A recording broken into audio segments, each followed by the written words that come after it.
La vérité si j'entreprends, moi c'est Fiona, je suis spécialiste en communication et aujourd'hui j'accompagne les entrepreneurs et les entreprises à avoir plus de clients grâce à une communication rayonnante. Chaque semaine, je vais vous partager des stratégies, des conseils concrets et facilement applicables autour du business en ligne, d'Instagram, de l'organisation, mais aussi mes réflexions plus personnelles et l'envers du décor de l'entrepreneuriat en toute vulnérabilité et sans aucun filtre. Si tout ça vous parle, alors bienvenue, vous êtes au bon endroit et maintenant c'est parti pour l'épisode étincelant du jour.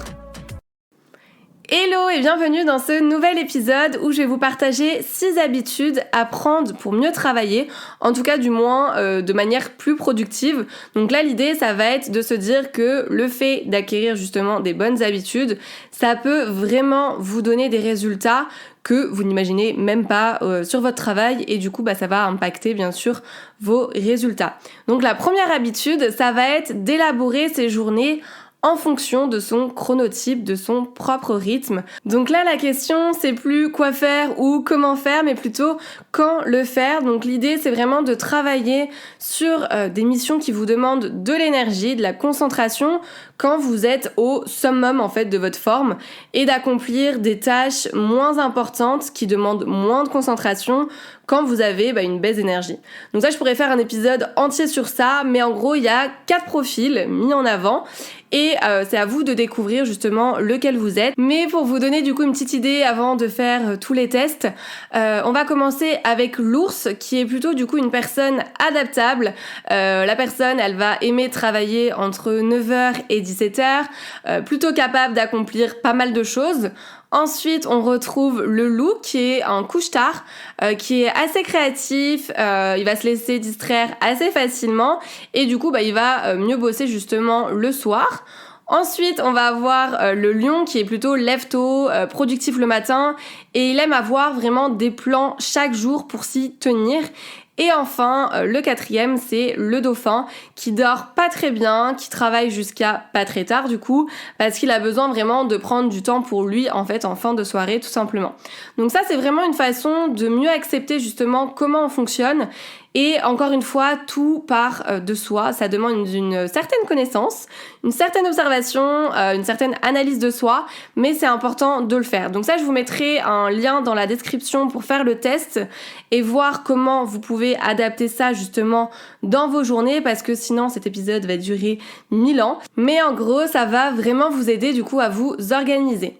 Ensuite, deuxième habitude, ça serait de mettre en place justement des habitudes, des routines, appelez ça comme vous voulez. Ça peut être des routines matinales, des routines en fin de journée, des routines chaque semaine, chaque mois. L'idée, c'est vraiment surtout en fait de faire une ou des activités d'ailleurs à une fréquence prédéfinie. Donc forcément, ça demandera au début un petit effort jusqu'à en fait que ça devienne une habitude. Alors, je vais pas forcément vous parler de morning routine, etc. Je sais que ça marche pour beaucoup de personnes parce qu'on dit souvent que le fait justement de pratiquer des activités qui nous mettent dans un good mood, ça va donner vraiment le ton à notre journée. Mais c'est pas pour tout le monde, hein, tout simplement. Il y a aussi des bonnes habitudes que vous pouvez prendre dès le réveil. Ça peut être par exemple boire 2 grands verres d'eau. Voilà, typiquement c'est ce que je fais. Faire des étirements, faire du sport histoire de réveiller le corps, méditer, etc. Avant de se faire absorber par le téléphone et par le travail de manière générale. Mais il faut faire vraiment en fonction de soi parce que si votre routine ne vous convient pas, qu'elle ne vous plaît pas, mais que vous voulez faire ça parce que tout le monde le fait, ça va pas fonctionner. Vous pouvez d'ailleurs créer après des routines de travail, donc comment vous allez aborder votre journée, etc. Il n'y a pas que la fameuse routine matinale. Et d'ailleurs, j'en profite, on m'avait parlé d'une application qui nous oblige, entre guillemets, à faire une action pour en prendre justement l'habitude. Donc en fait, l'idée, c'est que ça soit nous qui choisissons l'objectif qu'on veut, donc se lever plus tôt, avoir une routine le matin, se coucher plus tôt, etc. Et pour les personnes, par exemple, qui ont du mal à se lever directement le matin, vous pouvez activer le réveil, donc via cette application, choisir l'action en fait que vous allez faire, par exemple prendre en photo un verre d'eau, Et tant que vous n'avez pas pris le verre d'eau en photo, l'alarme va continuer de sonner. Donc ça peut être intéressant pour vous motiver justement à faire une action, et il y a plusieurs fonctionnalités. Donc il y en a qui sont gratuites et d'autres qui sont payantes.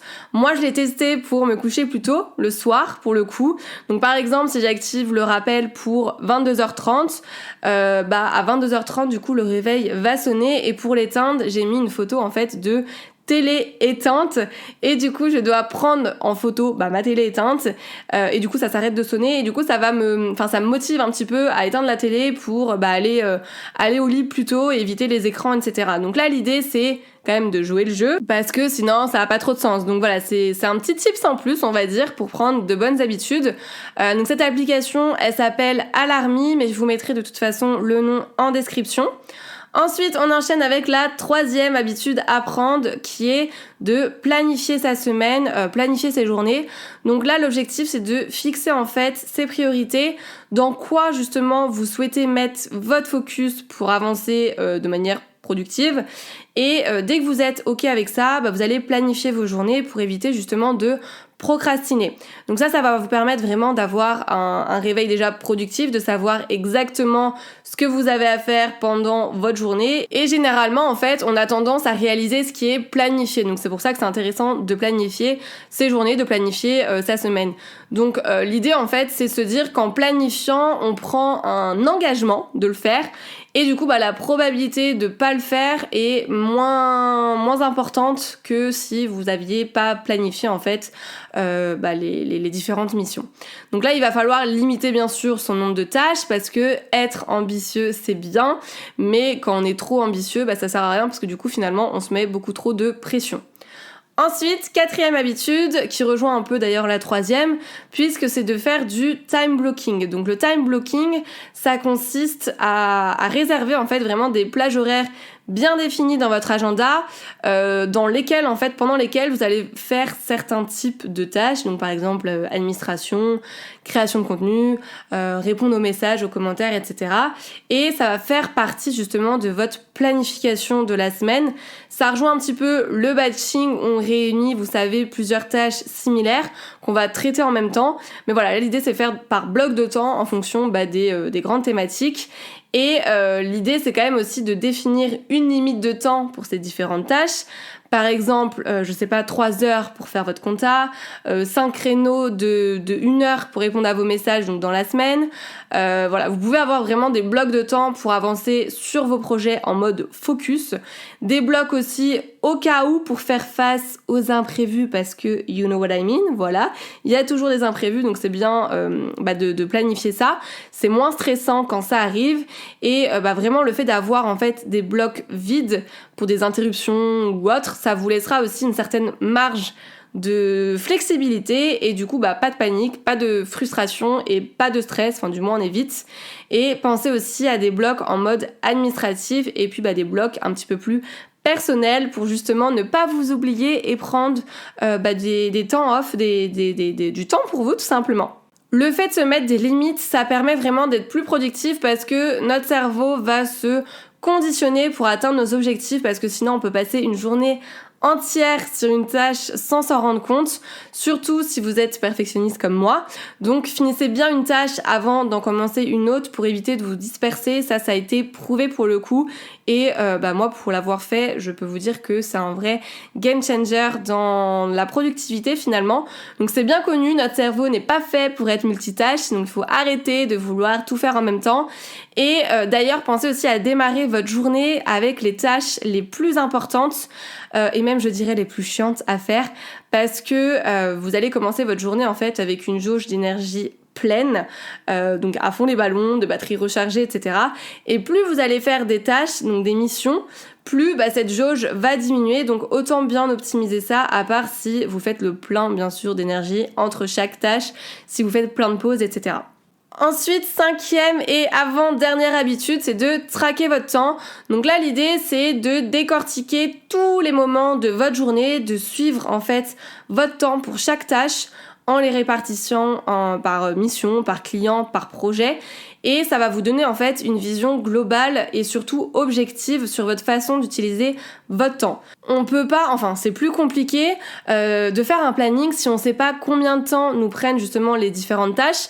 Et c'est comme ça qu'on peut se sentir un petit peu dépassé parce qu'on a dépassé sur les blocs de temps en question et du coup on se retrouve à pas faire tout ce qu'il y avait prévu, enfin tout ce qu'on avait prévu dans notre journée. Donc ça peut être intéressant et vous pouvez le faire aussi bien sur votre vie pro que votre vie perso. Par exemple, le soir, peut-être que vous allez passer trop de temps sur Netflix sans vous en rendre compte. Donc commencez par faire ça peut-être une semaine et après vous voyez voilà si ça vous plaît. Mais on a souvent du mal quand même à estimer combien de temps on passe sur chaque chose qu'on fait au quotidien. Donc ça vous aidera vraiment à vous rendre compte du temps passé réellement à travailler, puisqu'on peut croire qu'on bosse 10 heures par jour, mais finalement en fait sur 10 heures, en fait on travaille peut-être 2-3 heures à fond et après on traîne sur les réseaux, on fait des tâches qui nous servent à rien et du coup ça va vraiment vous permettre de voir ce qui vous prend du temps aussi et pourquoi pas de déléguer par la suite si vous voyez que par exemple le fait de créer votre contenu, ça vous prend énormément de temps dans votre semaine et qu'en plus vous prenez pas de plaisir, du coup vous allez savoir par quoi commencer dans la délégation typiquement. Donc pour ça, moi j'utilise soit Toggl, soit Clockify. Je vous mettrai les ressources en description de l'épisode, bien entendu. Encore une fois, c'est pas du tout pour tout le monde, j'en ai bien conscience et même pour moi, c'est pas quelque chose que je fais tout le temps, mais j'aime bien faire ça sur une semaine pour m'en rendre compte et surtout quand je suis en lancement. Ça peut être intéressant de le faire. On le dit vraiment régulièrement, mais le temps c'est vraiment la ressource la plus précieuse qu'on a, alors autant bien s'en servir. Et pour finir en beauté, la dernière habitude à prendre, ça serait de faire des pauses et de savoir se reposer. Donc c'est hyper facile à dire, encore une fois. On a tendance à enchaîner les heures quand on a beaucoup de boulot et la seule chose qu'on y gagne, c'est de la fatigue supplémentaire et surtout une perte de productivité. Encore une fois, je me permets de vous dire ça parce que je suis la première à passer des heures et des heures à bosser sans faire de pause parce que j'en ressens pas le besoin. Et surtout, en fait, ça m'arrive parfois de culpabiliser parce que je me dis que quand je fais une pause, que je fais rien. Donc littéralement, je fais une pause. Et pourtant, c'est plus qu'essentiel pour travailler intelligemment et être créatif parce que ça va vous aider tout simplement dans les missions que vous allez après accomplir au quotidien. Donc quand je dis pause, c'est une vraie pause bien entendu, donc c'est loin des écrans, c'est aller marcher, c'est méditer, c'est danser, c'est ne rien faire, peu importe. Mais en tout cas, c'est pas scroller sur son téléphone, sur les réseaux sociaux en disant je fais une pause. C'est pas du tout ça. L'idée c'est vraiment de prendre du recul, de se reposer aussi les yeux et pourquoi pas aussi de mettre son corps en mouvement puisque ça reste un bon moyen de se débarrasser du stress, des tensions accumulées, etc. et de stimuler votre énergie. Moi, j'adore par exemple danser. Et du coup ça m'arrive quand je fais des pauses de mettre de la musique à fond et de danser et après je suis ultra motivée pour enchaîner les différentes tâches que j'ai dans la journée. Donc voilà, après c'est à vous de trouver ce que vous aimez faire, ce que vous avez envie de faire pour vous ressourcer, pour reprendre de l'énergie, mais c'est important de planifier des pauses. Et c'est pour ça que le fait d'avoir des blocs de temps, c'est intéressant parce qu'entre chaque bloc de temps, vous pouvez justement vous mettre des blocs de pause, de off, de ce que vous voulez, mais pas de travail. Donc voilà pour les quelques habitudes à prendre pour mieux travailler. Après, bien sûr, il faut vous écouter, donc faire vraiment en fonction de vous, de ce qui fonctionne pour vous, et pas par rapport à vos voisins ou ce que vous avez lu sur les réseaux sociaux, etc. Moi, j'ai testé plein de méthodes avant de trouver ce qui fonctionnait pour moi, ce qui fonctionne, et je continue d'ailleurs de tester des choses en toute honnêteté.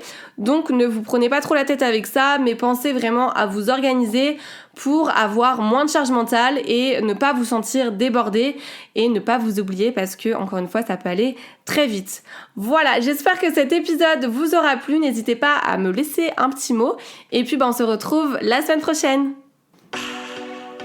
C'est tout pour aujourd'hui, j'espère que cet épisode vous a plu. N'hésitez pas à vous abonner si vous ne voulez absolument pas manquer les prochains épisodes et à laisser 5 étoiles pour me soutenir. Vous pouvez me retrouver sur Insta pour encore plus de conseils ou si vous voulez simplement papoter. En tout cas, merci de m'avoir écouté. Je vous dis à très vite pour un nouvel épisode La vérité si j'entreprends. Je vous fais des bisous.